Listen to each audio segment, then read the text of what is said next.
Entonces, si se me va la red, dejo de compartir pantalla, no cambia la pestaña o no me escuchan, por favor, me interrumpen y me indican para ver qué podemos solucionar.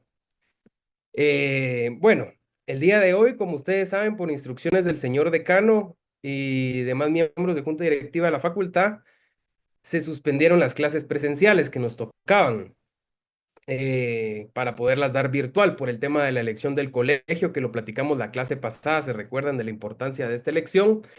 Y también me imagino que se dieron cuenta el tema del tráfico la semana pasada, que fue un caos. Entonces, ustedes como estudiantes y a nosotros también como profesionales para ir a votar, se decidieron suspender las clases. Yo el día de hoy, cabalmente, como me tocaba presencial, por una actividad que tengo hoy, no iba a poderles dar clase, me iban a suplir, pero como fue tema virtual, pues afortunadamente nos vamos a poder ver y platicar el día de hoy para la continuación de nuestra clase. Miren, es bastante importante, voy a tratar de abarcar lo más que pueda, mejor si empiezo a dar la clase que nos toca la próxima, porque ya es la segunda clase que no doy. La primera, se recuerdan ustedes, fue al inicio del semestre, que fue el aniversario de la universidad, pues no hubo clases y recientemente también se suspendieron actividades el día miércoles, como ustedes podrán recordar. Entonces ya van dos clases que no doy y hay contenido que yo tengo que cubrir para el examen. Entonces les ruego, por favor, yo soy puntual, yo me conecto puntual, empiezo puntual igual presencial. Entonces yo espero 5 minutos para iniciar la clase. Hoy hay 61, normalmente hay como 90 más o menos ya a esta hora. No tengo idea por qué no hay conectados. Yo sé que hay algunos estudiantes que están apoyando el tema de la elección al colegio. Qué bueno que participen desde ya.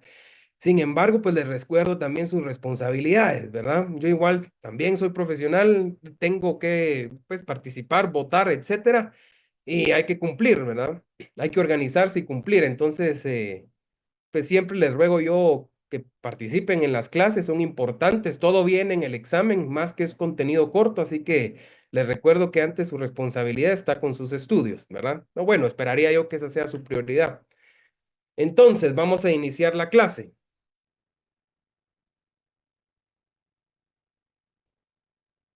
Pueden ver mi pantalla. Sí, Sí, gracias, licenciado. licenciado. Bueno, vamos a ir avanzando lo más que podamos. Entonces, hoy vamos a ver algunas clases de estados, estados que han estado con anterioridad en la historia de la humanidad, en la historia de la sociedad, y todavía siguen estando algunos hoy como parte de nuestra organización social. Entonces, vamos a iniciar con el estado teocrático. Vamos a iniciar leyendo lo que yo les escribí aquí, después, al igual que todas las clases, los vamos a ir desarrollando. Entonces, este tipo de Estado, el Estado teocrático, tiene como máxima autoridad un líder político que también tiene funciones e inspiraciones religiosas, basando su actuar en creencias y dogmas, entre paréntesis, leyes divinas, ya platicamos qué son las leyes divinas y leyes del hombre, más que en las leyes del hombre. En su mayoría, estos estados son absolutistas. La teocracia, que es la forma de gobierno de estos estados, es una forma de gobierno antigua, siendo de las primeras en aparecer en la humanidad. Por ejemplo, de los primeros gobiernos teocráticos antiguos, Egipto, Israel y los mayas. Bueno, realmente es bastante sencillo comprender este tipo de estado, el estado teocrático, ya que existe una autoridad que juega un papel político, es decir, tiene decisiones políticas ejecutivas sobre ese Estado. Sin embargo, también representa una autoridad religiosa o bien esas políticas o esa forma de gobierno, esa autoridad y el qué hacer de esa autoridad está basado en un tema netamente y puramente religioso, ¿sí? Todo el actuar, todas las decisiones, las formas de elegir a los líderes, las políticas de Estado, todo es un tema netamente religioso en estos estados, ¿sí? Normalmente se dice que son estados absolutistas porque hay un líder máximo, ¿sí? El líder máximo es quien absorbe todas las atribuciones que hoy en día a un Estado republicano le competen, es decir, la función legislativa, la judicial y la ejecutiva. Todo esto está sobre una persona, es una persona quien lidera este tipo de estados. Por eso es que suelen ser estados absolutistas, precisamente por el tema religioso, porque creen estas personas que tienen esta forma de gobierno y estos estados teocráticos, que la persona que lidera es una persona elegida por una deidad suprema. Incluso se considera que no solo es elegida por esa deidad suprema, sino también es el representante de esa deidad en la tierra, o bien se hacen llamar incluso dioses, ¿verdad? Como lo hemos platicado ya, pusimos el mismo ejemplo de Egipto en las clases anteriores. Entonces, es una forma de gobierno bastante antigua. Yo les platicaba en la primer clase que la sociedad y el Estado nacieron juntas, ¿sí? Si bien la teoría del Estado se empezó a formalizar su estudio a mediados del siglo XIX, lo recuerdan que lo platicamos, no quiere decir de que hasta ese momento existieron los estados. Los estados ya existían, las formas de gobierno ya existían. Lo que vino a hacer la teoría del Estado es a estudiar esas formas de gobierno, ¿sí? A estudiar la sociedad en esas formas de gobierno, a estudiar los estados, generar precisamente teorías, opiniones, ¿sí? Comprobar hipótesis, llegar a conclusiones. Pero los estados, la conformación del estado viene de muchos años atrás. Y una de estas primeras formas de gobierno en los estados fue la teocracia, ¿sí? Precisamente por eso, porque las personas, hoy en día la sociedad ha ido bajando mucho en el tema de las creencias religiosas. Ya no, si bien hay muchísimas, millones de personas que profesan alguna religión, poco a poco con el tema científico que la ciencia ha ido evolucionando, otras teorías, otras ideas, la libertad que tiene la gente ahora de poder acceder a información que antes no tenía, la libertad que tienen las personas de poder expresar sus opiniones, sus teorías que antes no tenían, porque antes se recuerdan de que la autoridad máxima no solo dictaba las formas de gobierno, sino también en qué creer. ¿Sí? ¿En qué creer? Si alguien no creía, iba en contra de la autoridad máxima porque esta autoridad máxima era puesta por una deidad suprema. Entonces, estas formas de gobierno fueron las más comunes años atrás y las primeras formas de gobierno.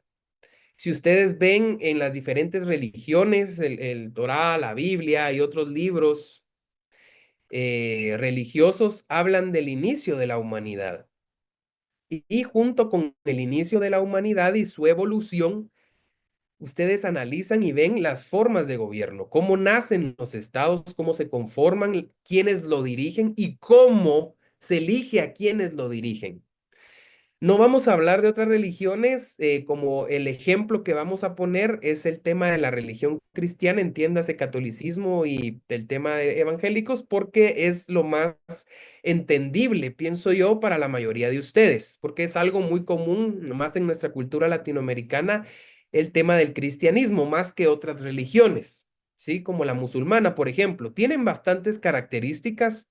Si ustedes leen los libros sagrados de ambas religiones son bastante parecidos, pero como lo más conocido para nosotros es el tema del cristianismo, vamos a poner como ejemplo este para que sea de mayor comprensión. Entonces, si ustedes leen la Biblia y analizan, los reyes de Israel eran electos, según las escrituras, por Dios. ¿Sí? Dios designaba al rey, él lo elegía a través de profetas. Los profetas eran personas que llevaban la palabra de Dios a a los diferentes rincones del planeta.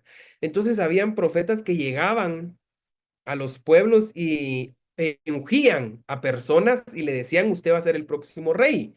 En este caso, pues de Israel, ¿verdad? Que es el pueblo de Dios según la Biblia. Eso pasó con el rey David. El rey David, ustedes recordarán, y si no saben, pues les comento la historia que relata la Biblia. Él era un granjero, Él cuidaba ovejas y llegó un profeta y lo ungió y le dijo que él iba a ser un rey de Israel. Entonces vemos estas características de un estado teocrático, porque el rey no es designado por el pueblo, no viene normalmente de un linaje, eso se fue formando con el tiempo. Los primeros reyes eran designados por una deidad, ¿sí? Los dioses lo eligieron, Dios lo eligió, ¿sí? Lo mismo pasaba en otras culturas. En Egipto lo mismo pasaba. Poco a poco fueron dinastías egipcias que fueron heredando el poder, pero ellos se creían no solo faraones, que eran los reyes, sino también dioses. Lo mismo sucedía, les puse el ejemplo de los mayas ya como más guatemalteco el tema para que nosotros conozcamos lo mismo.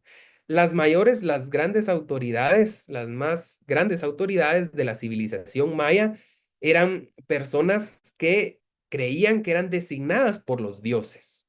Ellos veían a la autoridad suprema como un dios encarnado, que era un enviado de los dioses para gobernarlos.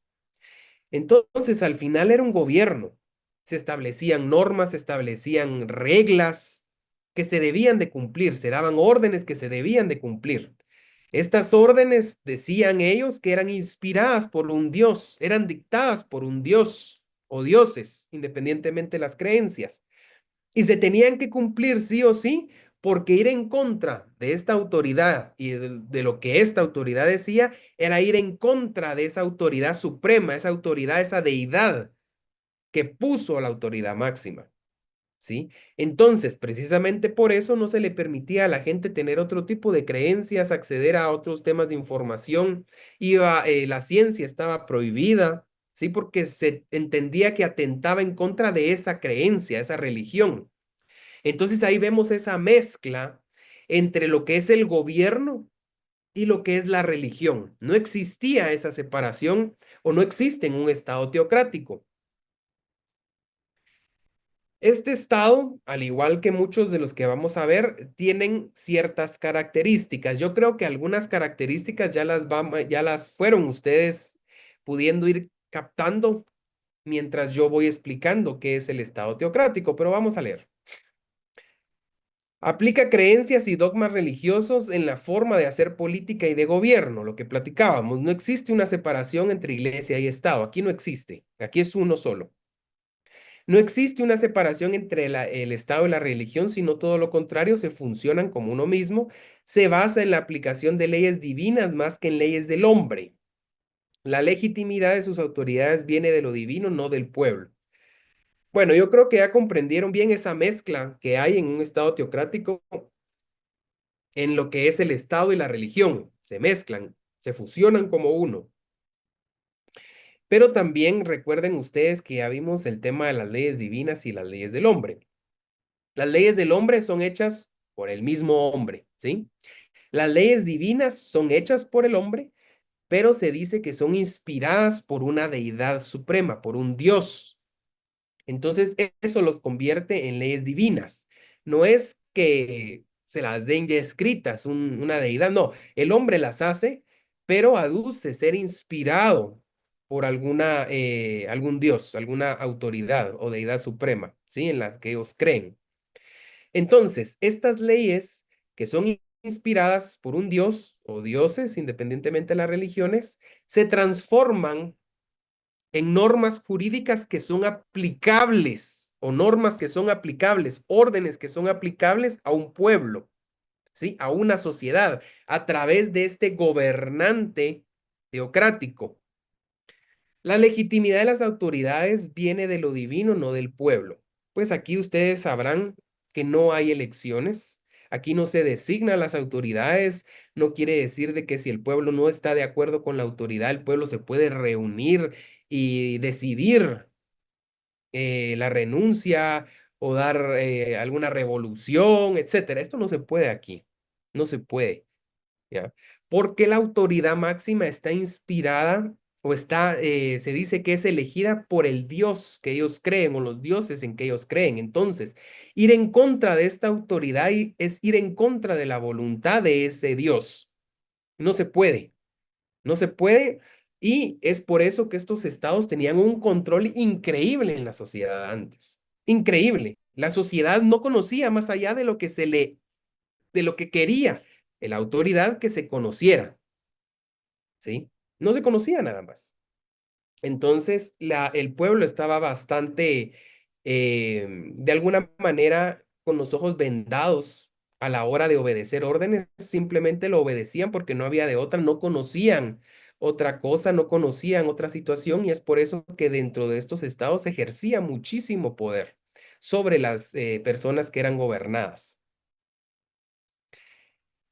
Como les mencioné, estados teocráticos o esta forma de gobierno teocrática se dio bastante en la antigüedad. Así fueron las primeras formas de gobierno. Sin embargo, hoy en día todavía existen estados teocráticos. Ya son bastante menos a comparado con miles de años atrás, pero todavía siguen existiendo. Entonces, vamos a leer algunos de los que todavía existen. Vamos a tratar de explicarlos un poquito. El primero por excelencia es el Vaticano. El Papa es la máxima autoridad. El Vaticano tal vez es el estado teocrático y absolutista más famoso que hay en la actualidad. Es bastante común, vamos a ver al Vaticano replicado en otros estados, ya los vamos a ver, pero el Vaticano por naturaleza es un estado teocrático. ¿Quién lo lidera? ¿Quién lo gobierna? El Papa. El Papa es su máxima autoridad, es la máxima autoridad de la Iglesia Católica y es la máxima autoridad política del Vaticano. Ustedes saben que el Vaticano es un estado, es el estado más pequeño del mundo. Entonces es un estado. Y la máxima autoridad, el líder político de este estado es el Papa. No solo es el líder religioso, sino también el líder político. Ya ven las características. Y ante el Papa no hay una autoridad máxima, solo Dios. Pero no es que exista un congreso, no es de que los cardenales sean como el Senado en Roma, no. Aquí la máxima autoridad es el Papa.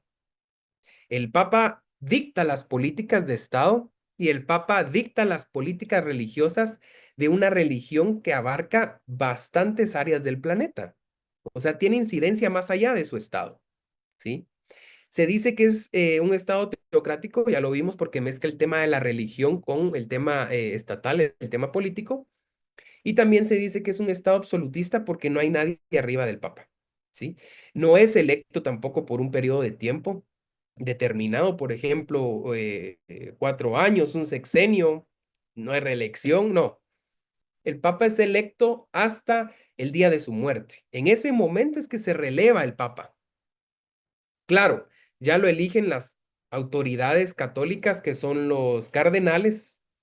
Los cardenales llegan a Roma en un cónclave. Recientemente hubo una película de eso, la quiero ver, no la fui a ver, muy interesante, que es el cónclave.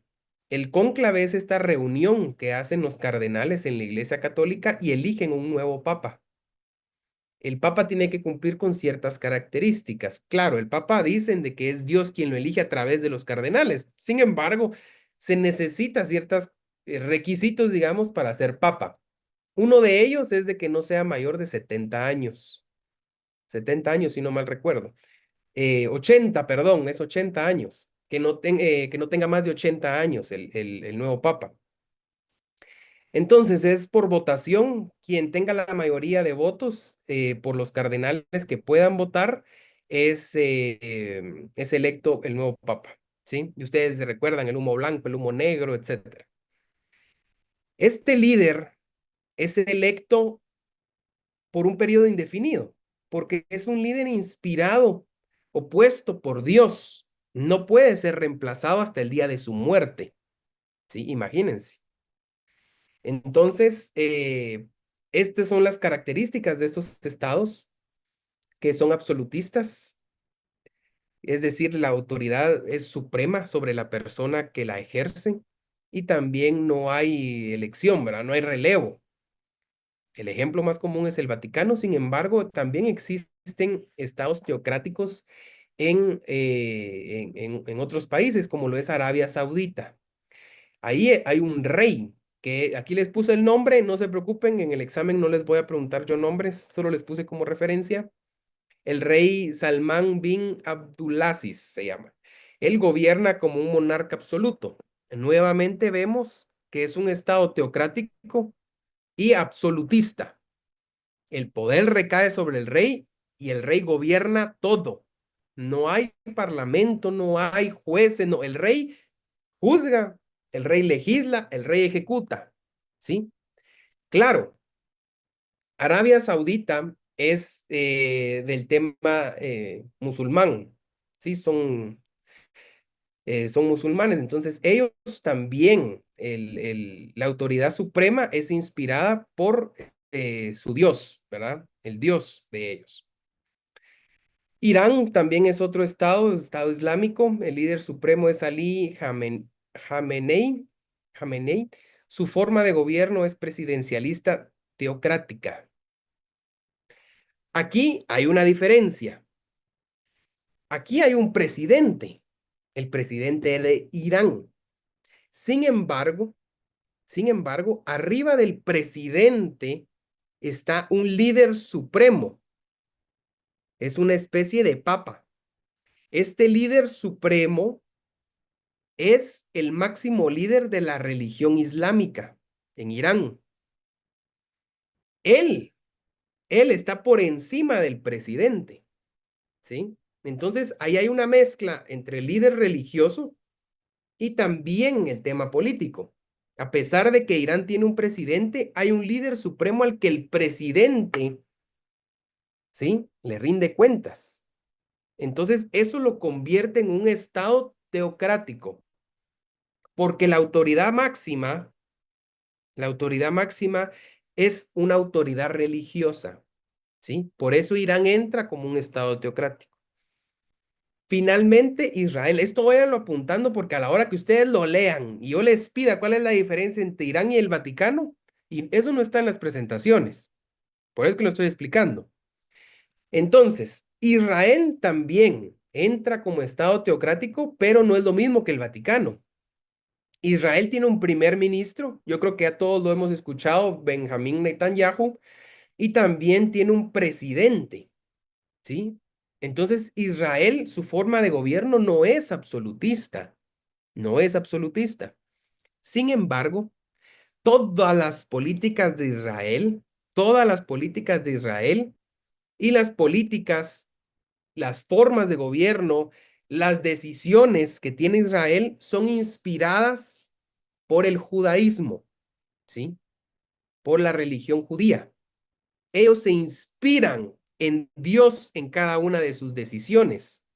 En todas las decisiones que toma el gobierno israelí es inspirada por su religión, el judaísmo.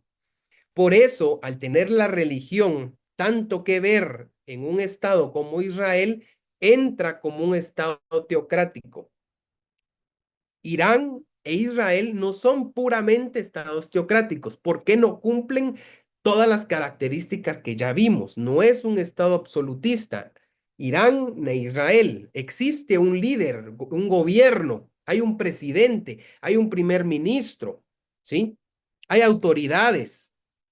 Pero estos dos estados entran en lo que llamamos estados teocráticos porque están bastante inspirados o la religión está muy enraizada en su forma de gobierno. Ellos se inspiran en su gobierno, en su religión, ¿sí? Por eso es que Irán e Israel entran como estados teocráticos. Ahora el Vaticano y Arabia Saudita cumplen con todos los requisitos o todas las características que tiene un estado teocrático. Ellos sí son estados teocráticos puramente. Irán e Israel cumplen ciertas características de un estado teocrático. ¿Estamos bien hasta aquí? ¿Entendimos los estados teocráticos? ¿Tienen alguna duda? No, licenciado, gracias. Josué, sí, Josué, Licenciado, levantaste la buenas mano. tardes. Sí. Sí, licenciado. Yo solo tenía una duda con respecto, el gobierno de Corea del Norte tal vez puede entrar como estado teocrático. O sea, me explico. Yo sabía de que sí es como más como una dictadura en sí, pero también sabía que supuestamente a los habitantes de del Norte como que les enseñan como desde que chiquito como que su líder también es como un enviado de Dios y como que a veces es como que Dios en la tierra porque que tiene como poder y un montón de cosas. Esa es mi única duda, no sé si como entra como estado teocrático o ya es otra cosa en sí.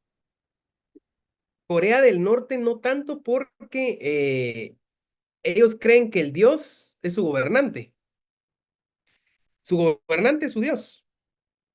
Kim es su gobernante, él es su Dios. Entonces, al final, él gobierna como un ser humano que se hace llamar un Dios. No es tanto una teocracia porque para que exista una teocracia tiene que haber una religión como tal. En cambio, este gobernante Kim Jong-un se dice que es él un Dios, pero no tienen una religión o él no representa una religión como tal establecida. No sé si me doy a entender, esa es la diferencia que tiene Corea del Norte. Corea del Norte es un estado absolutista, pero no teocrático. Por ejemplo, el Vaticano, ¿qué religión lo inspira? La Iglesia Católica, la religión católica, perdón. ¿Sí? Arabia Saudita son musulmanes, Irán son islámicos, Israel judíos, son religiones que tienen su libro, su Biblia, el Torá, etcétera. ¿Sí? Y si hay un Dios, hay un supremo, hay creencia, ¿sí? En cambio, en Corea del Norte, él se hace decir que es un Dios, ¿sí? Entonces, ahí por eso no entra tanto porque no hay una religión que inspire a ese líder, porque el líder es absolutista. Él dice, yo soy Dios, yo digo, yo hago, yo deshago. No es de que lo inspire un Dios como tal. Sí me doy a entender ahí esa diferencia. Perfectamente, licenciado. Muchas gracias. Gracias. Excelente. Va. Pasamos al siguiente, Licenciado, estado-ciudad. disculpe, buenas tardes, una duda ¿Sí? con respecto a Israel, ¿verdad? Ujú. Eh, ¿Sí? ¿Es teocrático o no es teocrático Israel? Israel se toma como estado teocrático, como lo comenté, porque a pesar de que tiene una forma de gobierno, tiene un primer ministro, tiene un presidente, ¿sí? Tiene demás instituciones de gobierno, está inspirado profundamente el Estado de Israel, al igual que sus máximos líderes, en el judaísmo. De hecho, por eso es que son las guerras, por el tema religioso, más que territorial. Si ustedes lo ven o lo estudian, el tema es territorial. Pero ¿a dónde remonta ese tema territorial? A un tema religioso. Al final recae todo en una religión. Las guerras que ellos tienen ahora, Israel y Gaza, es inspirado en un tema religioso que se remonta miles de años atrás. Las decisiones de estos estados, si bien Israel no es un estado absolutista como el Vaticano, como les dije, tiene instituciones y una forma de gobierno, sí es inspirada su gobierno, la ciudadanía, todas las decisiones de este estado es inspirada a través de una religión que es el judaísmo. Es por eso que se toma como un estado teocrático, ¿sí? No cumple con todas las características de un estado teocrático, que son estas, sí, no cumple, pero sí se toma como un estado teocrático porque es inspirado profundamente en la religión judía. ¿Sí, Carlos? Muchas gracias, licenciado. Licenciado, le quería preguntar también con respecto al tema de Israel. Mencionó que tienen un presidente y un primer ministro. Yo había entendido que se puede tener uno o el otro. ¿Cómo funciona? No, miren, en estos estados que tienen un presidente y un primer ministro, o normalmente son ministro del interior, le dicen también. El primer ministro es el que se encarga de los temas más que todo internacionales, ¿sí? Es como, para hacerles una idea, digamos, el primer ministro es lo que conocemos en Guatemala como el presidente. El presidente, en donde son estados primer ministro y presidente, el presidente es como si fuera el ministro de gobernación, ¿sí? Por eso es que le dicen aquí en Guatemala, mal llamada, la cartera del interior. ¿Han escuchado ustedes eso? La cartera del interior le dicen al Ministerio de Gobernación también. Va. Entonces, en los estados que tienen primer ministro y presidente, el primer ministro es como si fuera o tiene las funciones de presidente, ¿ya? Él es el que se encarga del tema de las relaciones internacionales, eh, también el gobierno, pero el presidente, digamos, solo se encarga del país. Él no ve temas internacionales. No, ese es el primer ministro. Él únicamente se encarga de lo que sucede dentro de su estado. No sé si me doy, es un poco complicado comprenderlo, pero sí tienen sus diferencias las figuras. Primer ministro hace más funciones de un presidente, lo que nosotros conocemos como un presidente, ¿sí? Las relaciones internacionales, eso lo ve el primer ministro. Ahora el gobierno del estado recae sobre el presidente, ¿sí? Sobre el presidente. Él no ve temas internacionales, no ve relaciones internacionales, no ve acuerdos, no ve tratados, el presidente no ve nada de eso, ¿sí? Solo tema dentro de su estado. Eso lo ve el primer ministro. Esa es prácticamente es la diferencia. Si ustedes me preguntan a mí, yo también lo veo como redundante, o debería ser uno o debería ser otro. Sin embargo, hay estados que tienen los dos. Israel es uno. ¿Estamos claros en eso? Gracias, licenciado, sí me quedó claro. Va. Sí, gracias. Entonces, estado-ciudad. Tal y como su nombre lo indica, aquí vamos a volver a ver al Vaticano. Entonces, tal y como su nombre lo indica, esta clase de estado está conformado únicamente por una ciudad, que es la que conforma la totalidad de un estado independiente. O bien, la ciudad es la totalidad del territorio que conforma un estado de una federación. Esto lo voy a explicar ahorita. Podríamos creer que es una forma de estado novedosa, sin embargo, no es así, ya que ha existido mucho tiempo atrás. Los mayas contaban con ciudades-estado, ya las vamos a ver. Una característica de estos estados es que son de pequeña extensión territorial. Aquí, si ustedes leen bien la definición, hay dos clases de estado-ciudad, ¿sí? Prendan ahí, léanla bien, analícenla. Hay dos clases de estado-ciudad. Un estado-ciudad que es el estado como tal, o sea, es una nación, ¿sí? El Vaticano. El Vaticano es chiquitío. Es más pequeño que El Salvador, que Israel, que son los estados más pequeños. El Vaticano, no recuerdo cuánto es la extensión territorial del estado del Vaticano, pero es muy pequeño, es muy chiquito. Pero eso es todo. O sea, la ciudad del Vaticano, ese es el estado, esa es la nación, ese es el estado como tal. Todo. No hay municipios, no hay departamentos, no. El Vaticano es el estado como tal. Ahí hay una clase. Ahora, o bien la ciudad es la totalidad del territorio que conforma un estado de una federación. Normalmente puse federación porque normalmente son en federaciones. Por ejemplo, acá en México se le dice la Ciudad de México. Antes se le conocía como el Distrito Federal o el DF. Ahora es Ciudad de México, ¿sí? Bueno, la Ciudad de México es una ciudad-estado, pero no significa que la Ciudad de México sea una nación. Pero se le dice ciudad-estado porque la conformación de México es federal, al igual que Estados Unidos. ¿Qué quiere decir esto?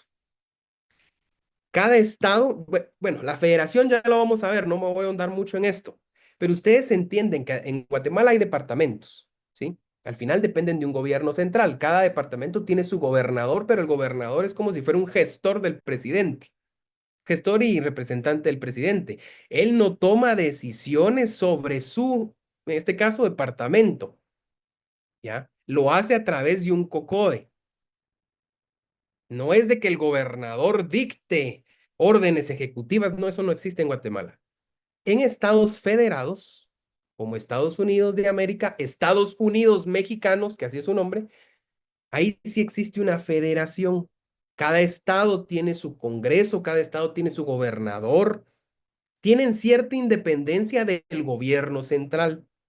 Hay un gobierno central, que es la autoridad máxima, digamos, el Congreso Federal, la Suprema Corte, el presidente, la presidenta en México, ¿sí? Sin embargo, cada estado tiene ¿cómo decirlo? Las mismas instituciones, pero en cada estado. O sea, les voy a explicar. En Estados Unidos, en un estado es permitido la eutanasia, en otro estado no es permitida la eutanasia.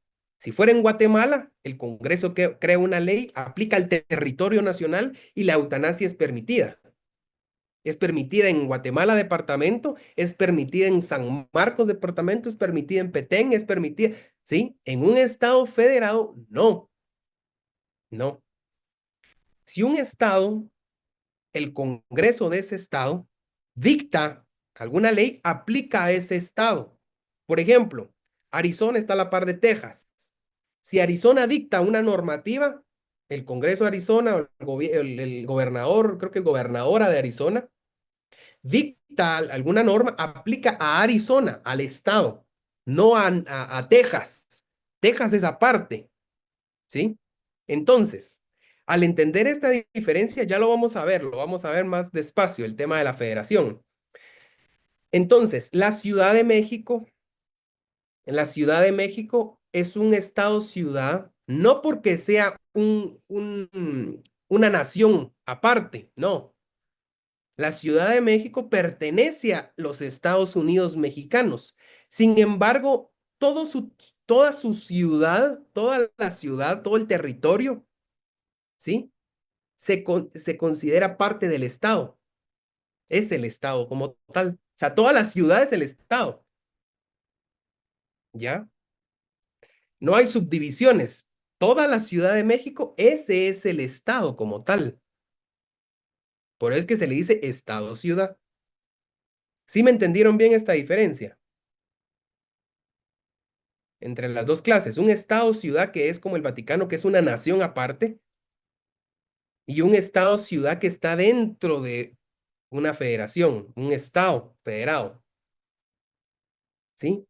Licenciado, entonces sería en el ejemplo que puso de Ciudad de México, el estado sería solo ese territorio. Solo el territorio, ajá, solo el territorio. O sea, la Ciudad de México, solo la ciudad, es un estado de México. ¿Sí? ¿Sí, Estrella? Licenciado, ¿será esta una característica como de países con grandes extensiones territoriales? Porque busqué en Rusia y también es un estado federal. Entonces, posiblemente para que la administración sea más sencilla, considero. Sí, sí, de hecho sí. Vamos a ver más adelante los ejemplos de la actualidad de cuáles son estados-ciudad. Rusia tiene uno, Alemania tiene dos, si no mal recuerdo, tres, ¿no? Dos les puse de ejemplo, pero son tres. Pero sí, hay países que lo tienen así por la extensión territorial y también por la importancia de estas ciudades. Son tan grandes y tan importantes para el Estado como tal, el Estado, todo el Estado federado, que se conforman como un Estado-ciudad, ¿sí? Son tan grandes e importantes que pasan a ser Estados-ciudades. Entonces, sí les quedó claro, ¿verdad? ¿El Vaticano, dónde está el Vaticano? ¿Saben dónde está ubicado geográficamente el Vaticano? En Italia, En Italia. ¿Más La ciudad de exactamente? Roma. Roma. No, en Roma. En Roma. Está en Italia, sí, como país o nación, pero está en Roma. Roma es una provincia de Italia. Adentro de Italia está el Vaticano. Pero el Vaticano, la diferencia es que es un estado independiente, no pertenece a Roma, no pertenece a Italia, ¿sí? Roma pertenece a Italia, pero no es como si fuera un municipio de Roma, no, tampoco es una provincia de Italia, no, es el Vaticano sí es un estado independiente, es una nación chiquitía, es una nación dentro de una nación. El Vaticano sí.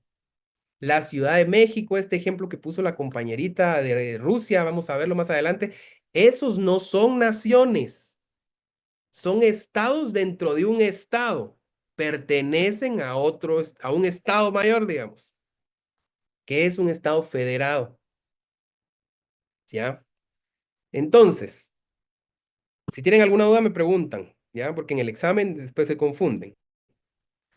Los mayas también contaban con ciudades-estado, las vamos a ver, y aquí no vamos a centrarnos en características como en el estado teocrático, que tiene varias, porque la característica es de que es un estado de pequeña extensión territorial. Ahora bien, pequeña extensión territorial comparado con, por ejemplo, en la Ciudad de México. La Ciudad de México es gigante, compárenla con Guatemala, con la Ciudad de Guatemala. Sin embargo, comparado con otros estados de México, la Ciudad de México no es tan grande, ¿ya? Pero por su importancia económica, urbana y todo, se conforma como un estado la ciudad. Entonces, en comparación, ya sea con una, por ejemplo, el Vaticano, que es una nación independiente, comparado con las naciones del Vaticano, es chiquitío, ¿sí? Entonces es de pequeña extensión territorial. Ahora bien, estas ciudades-estado dentro de un estado federado también no tienen gran extensión territorial como por ejemplo otros estados de Baja California, Guadalajara, Jalisco, ¿verdad? Entonces son gigantes, comparado con este caso con la Ciudad de México, ¿ya? Pero por la importancia, la plusvalía, el tema urbano, el tema económico, se conforma como una ciudad-estado. Pero comparando con otros, no tienen mayor extensión territorial, ¿sí? Obviamente, por ejemplo, vamos a México. La Ciudad de México, no hay ciudad en México como la Ciudad de México. Hay otras ciudades, sí, pero la Ciudad de México es la Ciudad de México, ¿ya? Entonces, en ese tema nadie se compara, pero en extensión territorial sí. Entonces, esa es la característica de estos estados. Clasificación de ciudades-estado, independientes o integradas con otros estados o federaciones. Lo acabo de explicar. Es prácticamente lo que expliqué. Independiente, el Vaticano es una nación, ¿sí? Y los integrados a otros estados o federaciones, Ciudad de México, por ejemplo, ya les expliqué ahorita recién. Estados en la actualidad que son ciudades-estado. Estados de ciudad que son independientes encontramos el Vaticano y la ciudad, los estados-ciudad que son integrados a otros estados o naciones. Está Berlín, Moscú, Ciudad de México. ¿Sí? Moscú fue el ejemplo que puso la compañerita y Berlín es en Alemania. Por la importancia económica. En esto, por ejemplo, en Moscú está el centro de gobierno ahí. ¿Sí? Ahí está el presidente Putin. Berlín también. Entonces, por la importancia que tienen estas ciudades en comparación, no territorialmente, sino económicamente, en tema de plusvalía, con otras ciudades de ese mismo estado, esa importancia le da como ese empujón a volverse una ciudad-estado, ¿sí? Y pues la Ciudad de México, que ya fue lo que platicamos. Como les digo, en Alemania hay más, no solo Berlín, hay otras dos, ¿sí? En Rusia también hay una más. Pero para efectos prácticos y que ustedes comprendan, les puse únicamente estos ejemplos. No voy a preguntar en el examen solo los que están ahí, ¿sí? Por eso no les puse más. También por los nombres, ya se imaginan, en Rusia y, y Alemania. Aquellos nombres, entonces son un poquito complicados. ¿Estamos claros con con el estado-ciudad? ¿Qué es? ¿Cuáles son los dos diferentes? ¿Tienen alguna duda? Sí, gracias, licenciado. ¿Seguros? Bueno. Estado absoluto o absolutista. Ya platicamos un poquito en el teocrático del tema absolutista. Creo que también ya lo hemos platicado en otras clases, el tema absolutista. Son estados donde la máxima autoridad tiene un poder total, absoluto. Nada ni nadie está por encima de ese poder y esa autoridad. Todo el poder se concentra en una sola persona, llegando a considerarla una divinidad en algunos casos. ¿Quién gobernaba en los estados absolutistas? Eran en su mayoría reyes. ¿Quiénes? Aquí me confundí. ¿Quiénes gobernaban en su mayoría los estados absolutistas? Eran reyes. El absolutismo causó un estancamiento social. Ya platiqué con ustedes del estancamiento social que hubo en la Edad Media y todo, ¿no? Sí, licenciado. Sí, va. Entonces no me voy a detener mucho en esto. Lo que les vengo platicando no solo en esta clase, ahorita que empezamos a ver el tema de los estados teocráticos, sino en otras clases también les he comentado el tema del absolutismo. Yo soy el rey, no hay jueces, yo soy la justicia. Yo soy el rey, no hay congreso, yo soy la ley, yo hago la ley. Yo soy el rey, no hay presidente, no hay organismo ejecutivo, yo dicto las órdenes, yo ejecuto lo que yo quiero. ¿Quién me dice a mí nada, algo? Nadie, nadie, ¿sí? Puedo tener yo consejeros, pero quien decide al final soy yo. Aquí no hay derechos humanos, que la Corte Interamericana de Derechos Humanos, que la Comisión eso no existe en los estados absolutistas. El rey es el rey, nadie está por encima del rey, nadie le dice nada al rey. Quien le dice algo al rey, o es desterrado, o si bien le va, o es ejecutado. Así son los estados absolutistas. Ya expliqué por qué hubo un estancamiento social, ¿ya? Las personas no pueden con tanto poder. No pueden, se vuelven locas, ¿sí? Se vuelven locas. La gente no puede con tanto poder. Al tener todo el poder, pasan a creerse dioses, ¿sí? Entonces se olvidan de que están ahí o en la esencia de un poder o una autoridad es servir a la gente. Eso pasa a segundo plano, tercer, cuarto, quinto plano para esta gente. Es por eso que hay un estancamiento social, porque la sociedad, la mayoría de gente que no tiene la oportunidad económica, la oportunidad política de estar en un lugar así, en un puesto así, es la que se ve más afectada, ¿sí?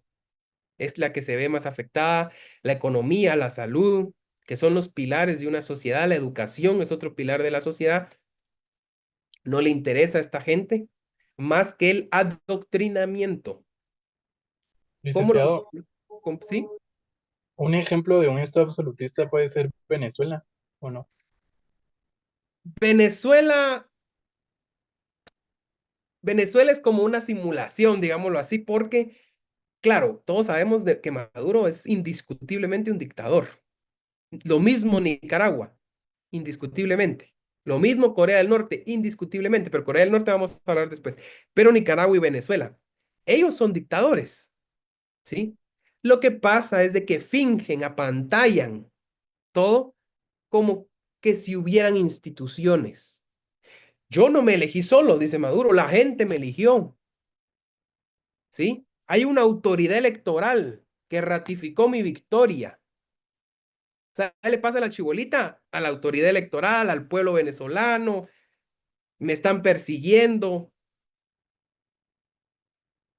No se considera un estado absolutista como tal, a pesar de que estas autoridades son ilegítimas y son dictatoriales, pero fingen tener instituciones. No se arrogan todos ellos todo el poder. No, Maduro dice, ahí hay una autoridad electoral, la autoridad electoral ratificó mi victoria, yo soy el ganador. Dando pauta de que sí, obviamente, hipotéticamente, que si la autoridad electoral no hubiera ratificado su victoria, él no hubiera sido presidente. En un estado absolutista no es así, ni siquiera hay elecciones, ni siquiera hay elecciones, ¿sí? Entonces, estos estados no son considerados absolutistas, tienen características porque las autoridades pasan a ser autoridades ilegítimas, retuercen la ley, juegan con las instituciones, etcétera, pero al final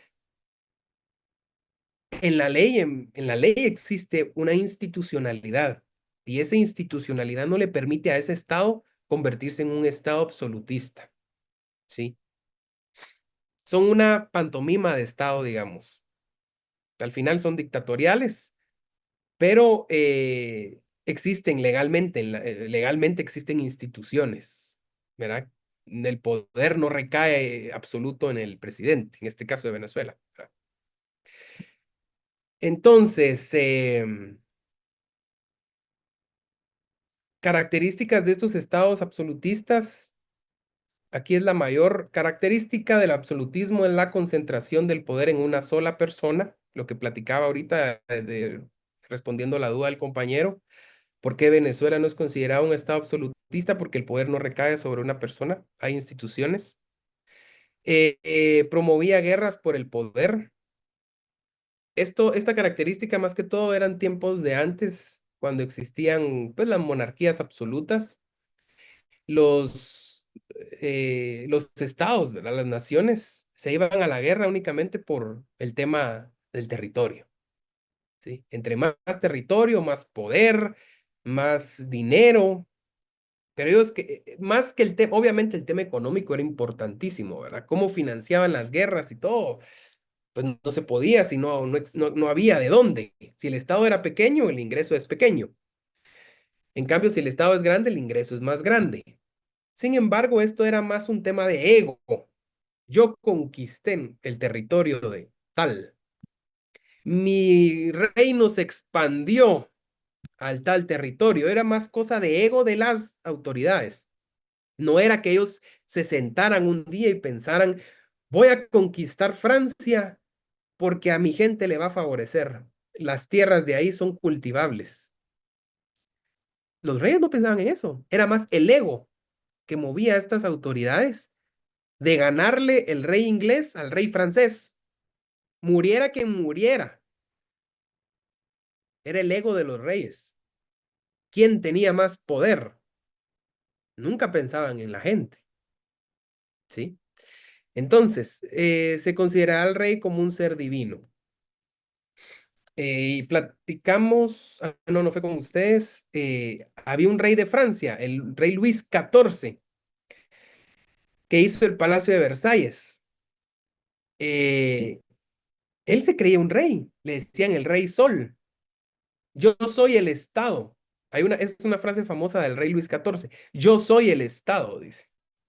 Y era cierto, porque eran monarquías absolutas. El rey es el Estado porque el rey rige todo, todo, todo del Estado. ¿Ya? Entonces, era tanto el poder de estos reyes que se consideraban seres divinos.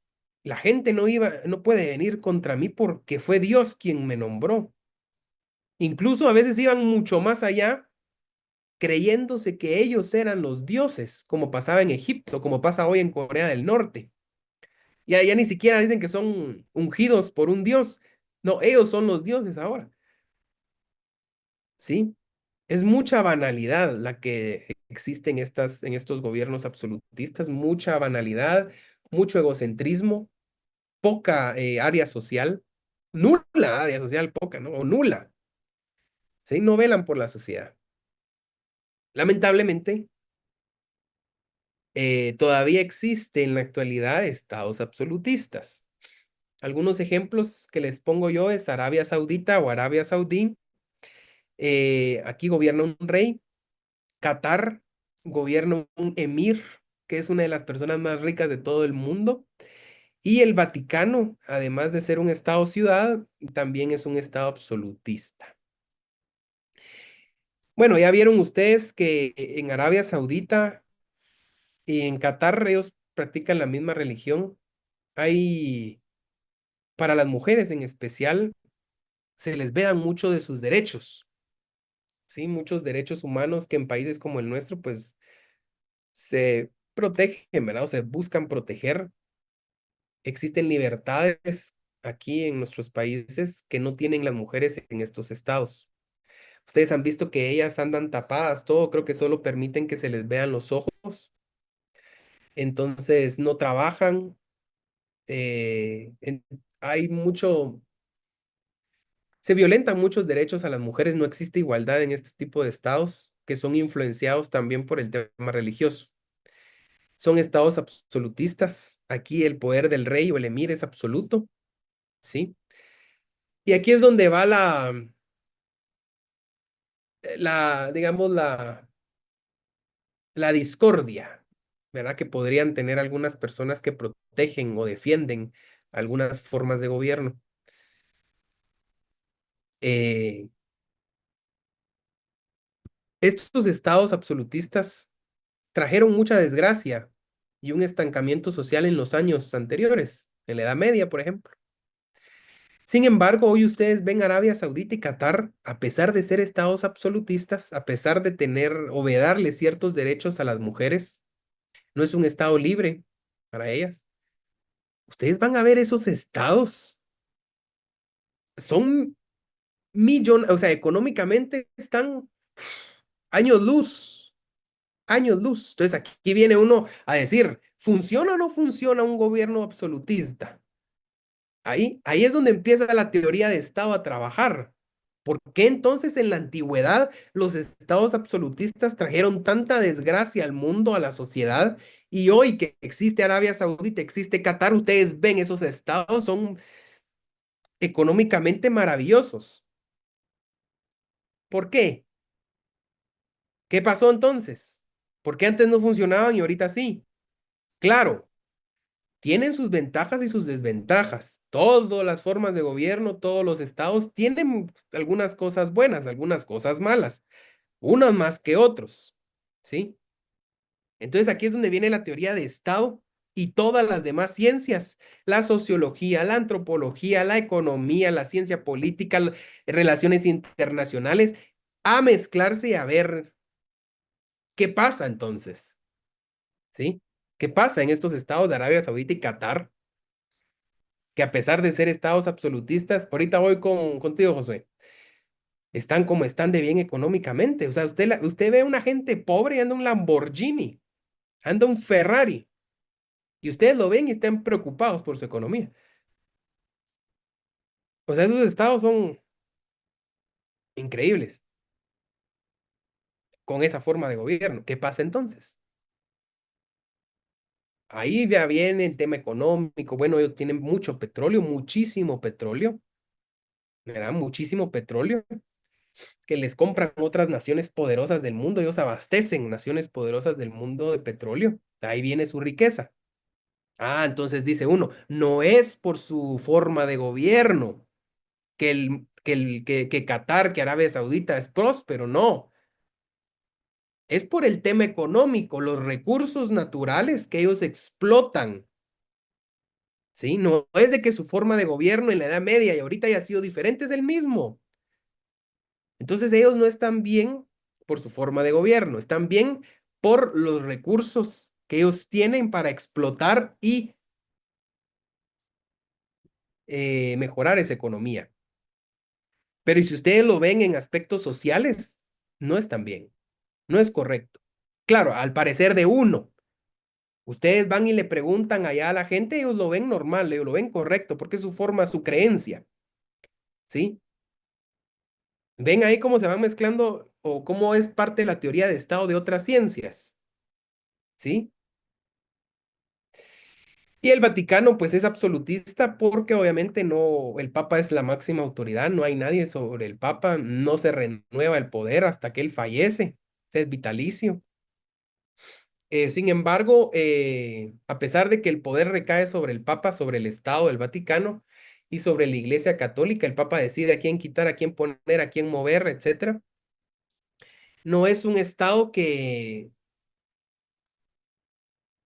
traiga un estancamiento social. En primer lugar, por varias características, como lo es su extensión territorial como Estado.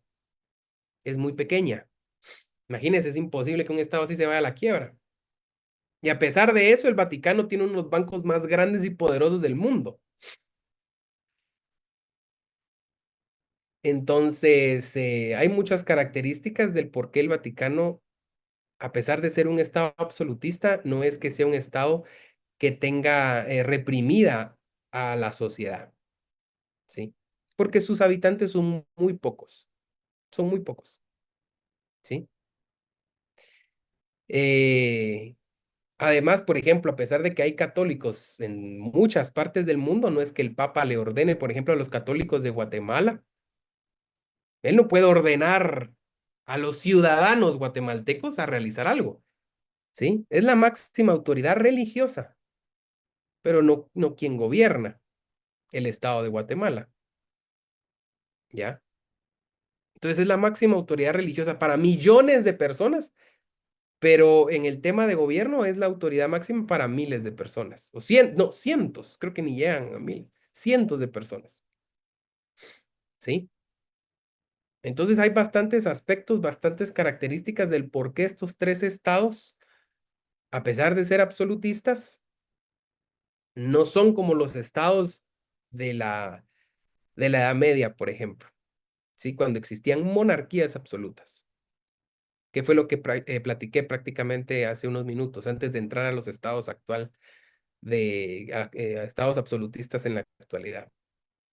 Yo creo que aquí terminamos la clase de hoy. ¿Tienen alguna duda? Ahí No, Josué listo. había levantado la mano, ¿verdad? Sí, licenciado. Solo Ajá. lo quería molestar. Yo sé que ya lo había explicado, pero podría decirme por qué en los estados absolutos de la Edad Media había un estancamiento social. Porque estas personas, al tener el poder concentrado totalmente sobre los reyes, se olvidaban de la gente, se olvidaban de la gente. Entonces únicamente buscaban hacerse más ricos y poderosos ellos, a toda costa. A toda costa me refiero al pueblo, ¿verdad? Que gobernaban. Entonces, al pueblo volverse cada vez más y más pobre precisamente por las autoridades que lo gobernaban, porque imagínate, habían impuestos de la monarquía. O sea, habían tributos que se tenían que pagar a la monarquía. Habían tributos además que tenía la Iglesia Católica. O sea, tenías que tributar para la monarquía y tenías que tributar para la Iglesia Católica. ¿Sí? Entonces, ¿qué dinero le iba a quedar a la gente? ¿Con qué iba a trabajar? ¿Con qué iba a comer? La mayoría de sus cosechas eran para alimentar a los ricos y poderosos, no para alimentar al pueblo. Al pueblo le quedaba lo peor. Entonces, económicamente ellos estaban muy mal. Además de esto, esas condiciones precarias e inhumanas que tenía esta sociedad de cada uno de los estados, trajo consigo muchas enfermedades, muchas pandemias, ¿sí? La gente moría de disentería, era una enfermedad que incluso mataba a los reyes. La disentería es una infección, es una enfermedad estomacal por alimentarse mal. Entonces había mucha gente que moría de enfermedades. Además de esto, estas monarquías, estos reyes, llevaban a la guerra a sus pueblos. ¿Cuánta gente no moría antes de siquiera ir a la guerra? Porque se morían en el camino de hambre, de enfermedad. Los que llegaban a la batalla morían en la batalla, ¿sí? Entonces era un estancamiento social porque la gente no se educaba, no había educación, ¿sí? No había salud, no había educación, no había salud, y sin esos pilares en la sociedad, la gente no puede avanzar, ¿sí? Estaban adoctrinados. Si el Estado era católico, no se permitía otra religión y otra creencia que no fuera la católica. Por eso mataron a muchos científicos, a muchos filósofos, porque se iban en contra de lo que la iglesia creía. Entonces el estancamiento social no solo se refiere al tema económico, sino al tema político, se refiere al tema científico. En muchos aspectos la sociedad se estancó precisamente por estas formas de gobierno, que no le permitían a la sociedad crecer, avanzar, conocer, mejorar. ¿Sí? ¿Estamos? Sí, licenciado, muchas gracias. ¿Alguna otra pregunta? ¿No? ¿Seguros? Licenciada, hay una pregunta en el chat. Ah, gracias.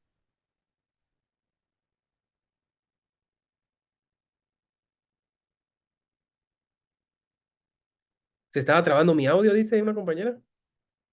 No, se trabó mi audio en la clase. Solo fue una vez. Ahí me avisan, yo les dije. O sea que cada estado es una ciudad. Anadelvi, yo espero que ya te haya quedado claro. ¿Te quedó claro, Anadelvi? Sí, Lick, muchas gracias. Bueno, ¿cómo? Sí, bueno, el cambio de poder en los estados absolutistas es hereditario, ¿sí? Kim Jong-un es el hijo de un gobernante anterior que era su padre, y su padre, el gobernante anterior, era su abuelo. Sí, entonces ellos se van pasando la estafeta. Hoy por hoy dicen de que quien va a quedar gobernando Corea del Norte es la hermana de Kim Jong-un. Y así pasaba en los estados absolutistas. Normalmente, como les digo, en las características eran gobernados por un rey, por una monarquía. Obviamente, aquí se manejaba el tema de la herencia, ¿verdad? El heredero, el hijo del rey, era quien tomaba el lugar, ¿sí? Lo mismo pasa hoy en día. Al final ya no son estados absolutistas, pero la forma de sucesión es la misma. En Inglaterra, ustedes saben que la reina Isabel falleció, su hijo fue quien tomó el poder, pues la corona, no el poder. Si fallece el rey Carlos, toma el príncipe William y así se van. O sea, es por pura herencia, a menos que se acaben los herederos. Al momento que se acaban los herederos, la corona queda acéfala, ¿sí? Al quedar acéfala la corona, antes la reclamaban algunas, pues algunos que eran militares, autoridades de las casas reales, reclamaban la corona. O también algunos la usurpaban. Por ejemplo, habían revoluciones internas, ¿verdad? Contra el rey, mataban al rey, mataban a sus descendientes. Entonces llegaba otra persona a coronarse rey. Entonces cambiaba la casa, así se les llaman las casas, ¿verdad? Que gobernaban los estados.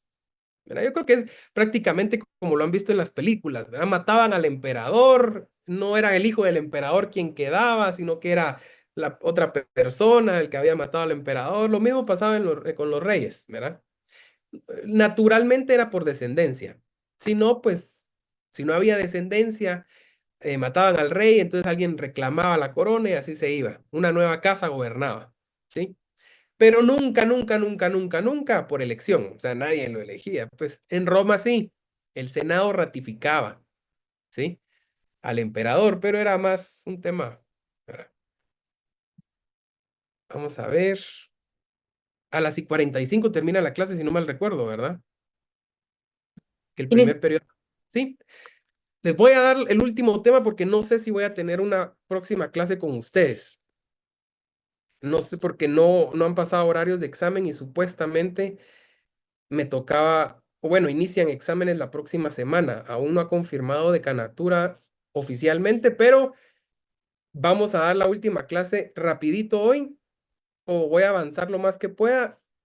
Y si se postergan los exámenes, se rayaron porque hasta aquí viene el contenido.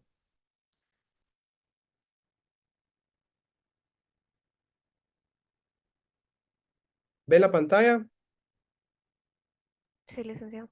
Bueno, hablemos del Estado de Derecho. El Estado de Derecho es lo que hoy conocemos en Guatemala. ¿Sí? Es en el estado en el cual vivimos y el cual rige nuestra república.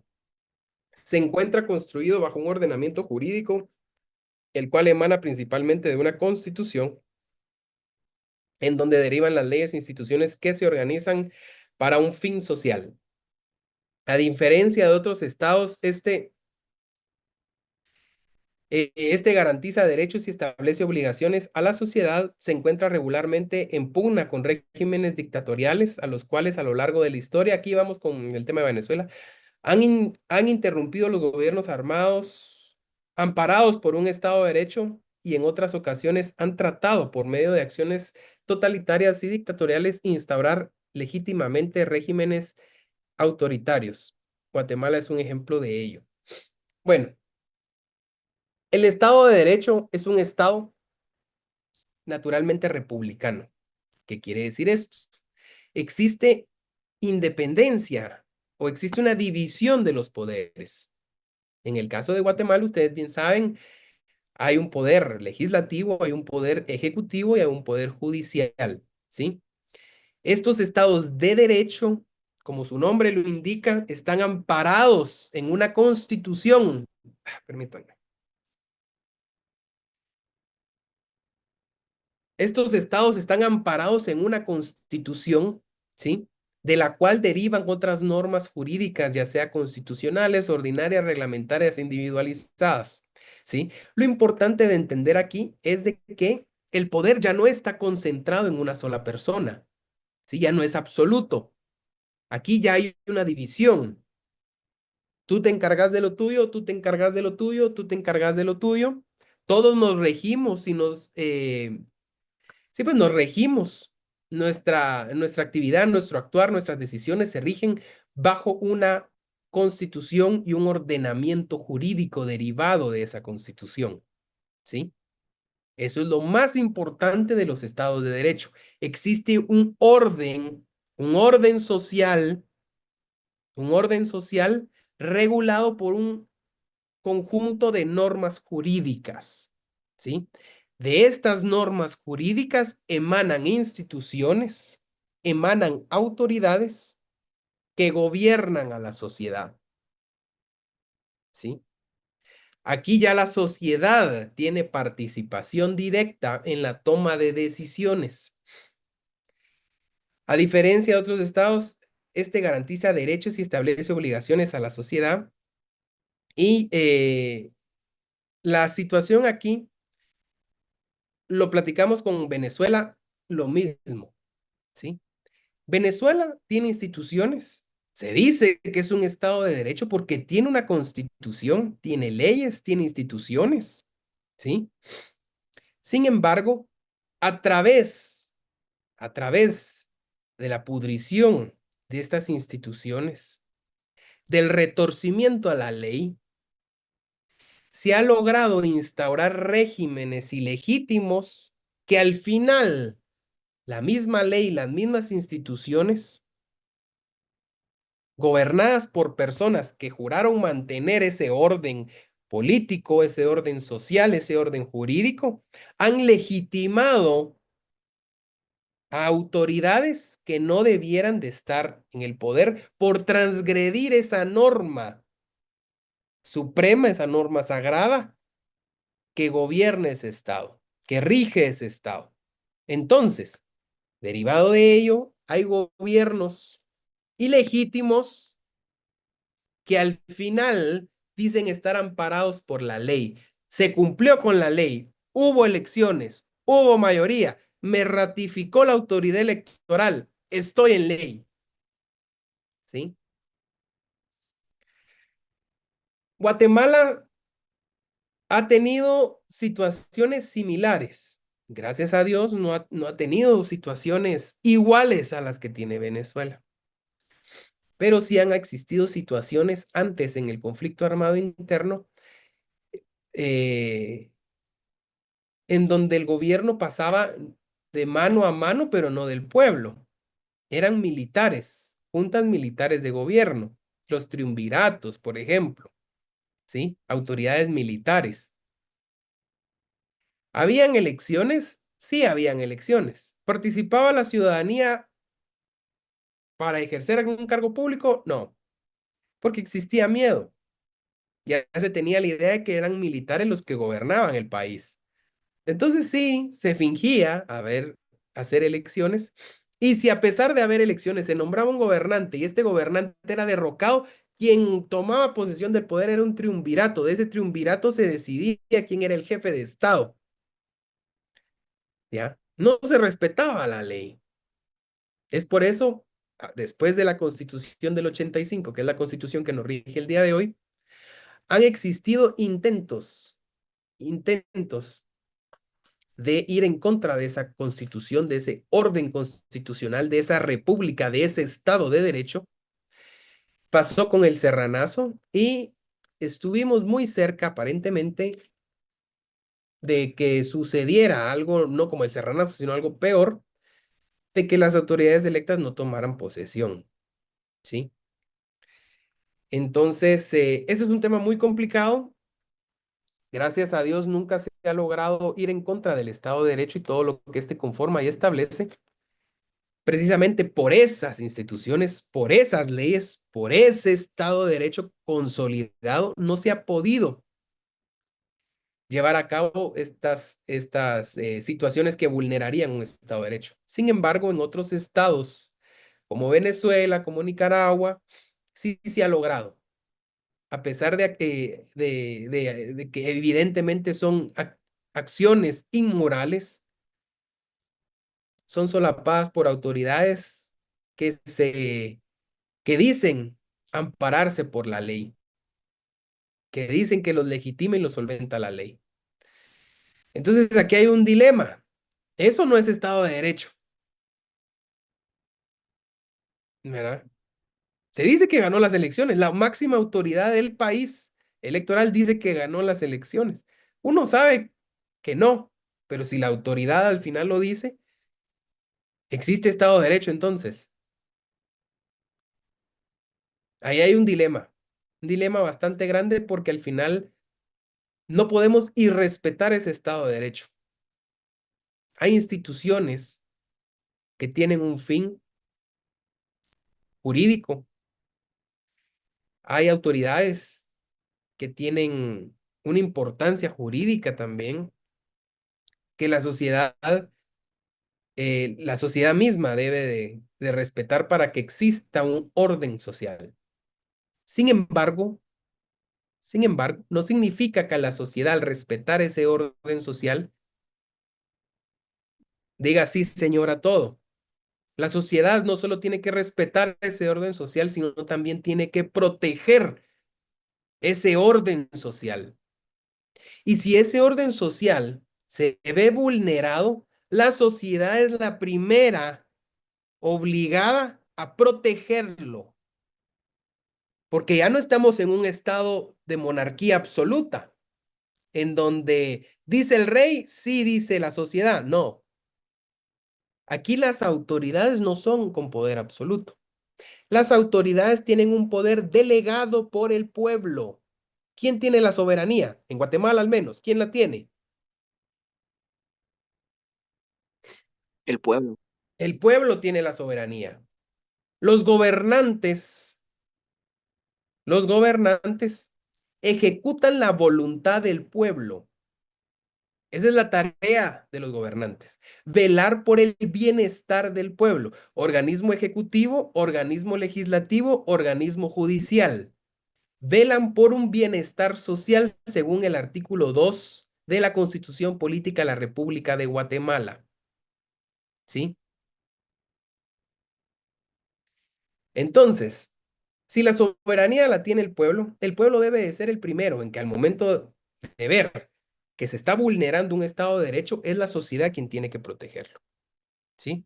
Porque aquí ya el poder, como lo dice la presentación, ya no recae de manera absoluta sobre una persona. El poder está dividido y la soberanía es dada al pueblo, es dada a la sociedad. Y esa misma soberanía obliga sobre quienes recaen, es decir, sobre los ciudadanos, a protegerla, a hacerla valer. Cuando las autoridades designadas utilizan las instituciones con fines de vulnerar un Estado de Derecho consolidado y establecido para beneficio de la sociedad. Entonces, las características del Estado de Derecho se basan en leyes e instituciones reconocidas y emanadas de una constitución. Hay instituciones, hay leyes. Eso es principal en un Estado de Derecho. El poder no se encuentra concentrado, existe división de poderes. La sociedad cuenta con derechos reconocidos y protegidos por el Estado. Ya no hay abusos sociales, ya no debieran de haber abusos en contra de la sociedad, porque la sociedad tiene sus derechos plenamente reconocidos por las leyes nacionales e incluso por las leyes internacionales a través de los tratados y convenios en materia de derechos humanos ratificados por el Estado de Guatemala.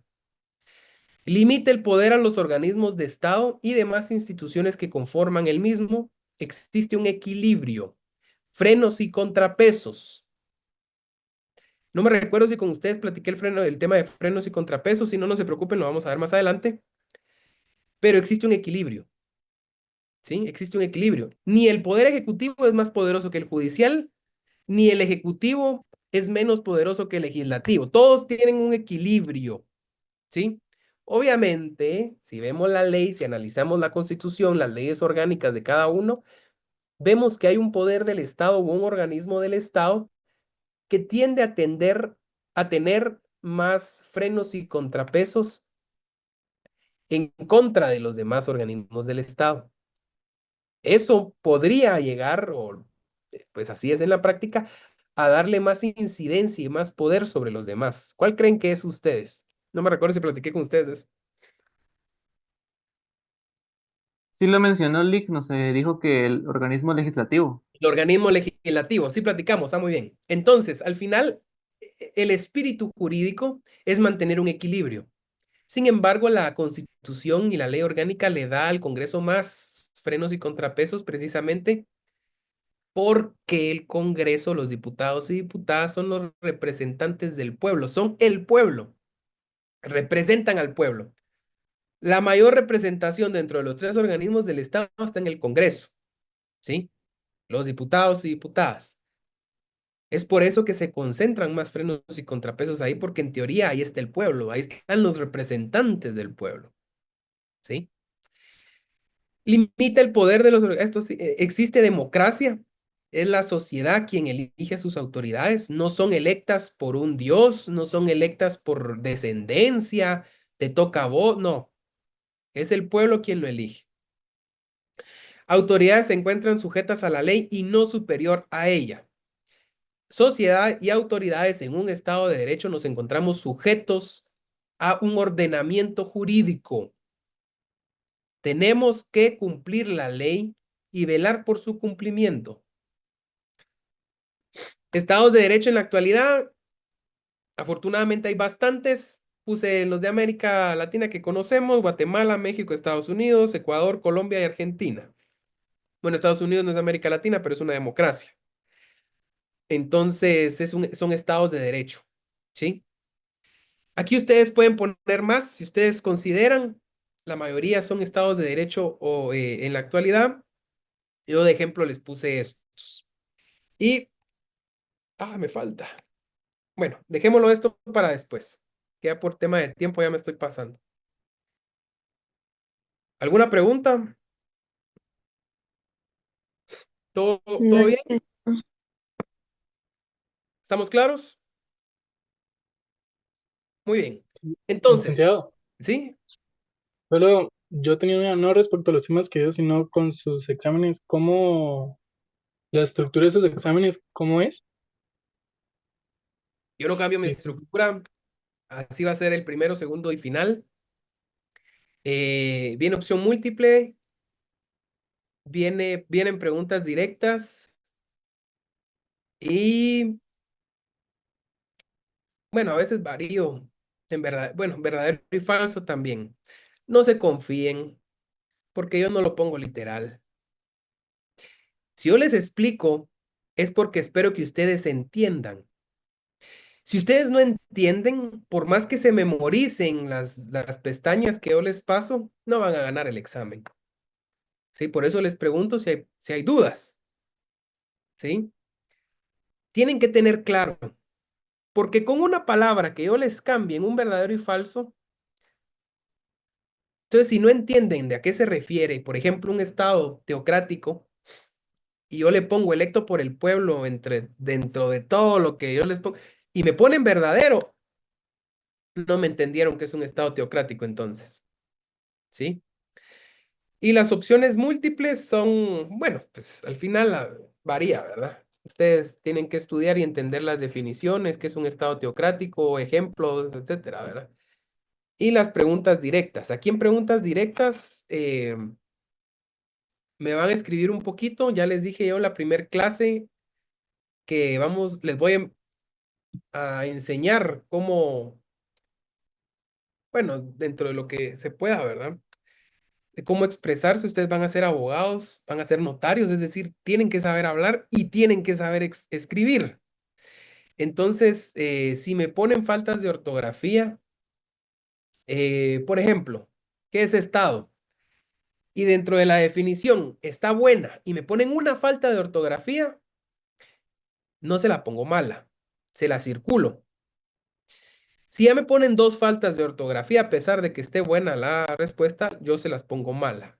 porque no puede ser posible que ustedes me estén escribiendo con falta de ortografía. Van a ser notarios. Un notario no puede existir, no puede tener faltas de ortografía en sus redacciones. Hay errores, claro, ¿verdad? Que se nos va una letra, etcétera, pero una falta de ortografía en un notario da pena, da pena. Yo sí no tolero las faltas de ortografía. Ya platiqué con ustedes de que a la hora de que platiquemos, hablemos, etcétera, y me digan eso de aiga, oístes, pero más sin embargo, esas cositas hay que irlas cambiando. Vamos a ir cambiándolo juntos, ¿sí? Entonces, ya les dije yo que no se burlen de sus compañeros si eso llega a pasar y yo les digo algo.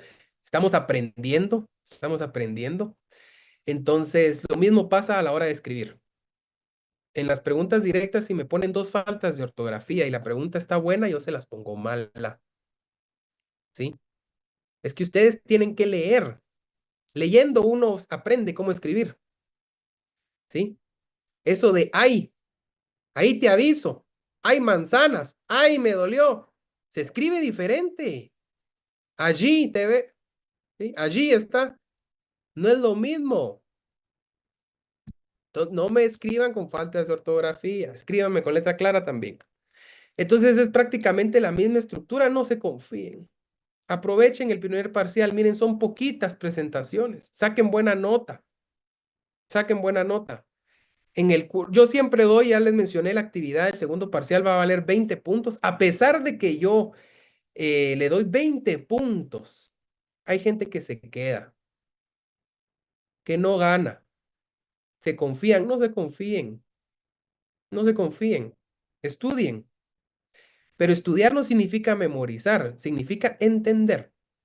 Entiendan. Si no entienden, no me van a ganar, ¿sí? Entonces, como les digo, no sé si es la última clase, todavía nos queda una presentación, que es la última, de que el Estado de Derecho social y democrático es prácticamente la misma explicación que ya di.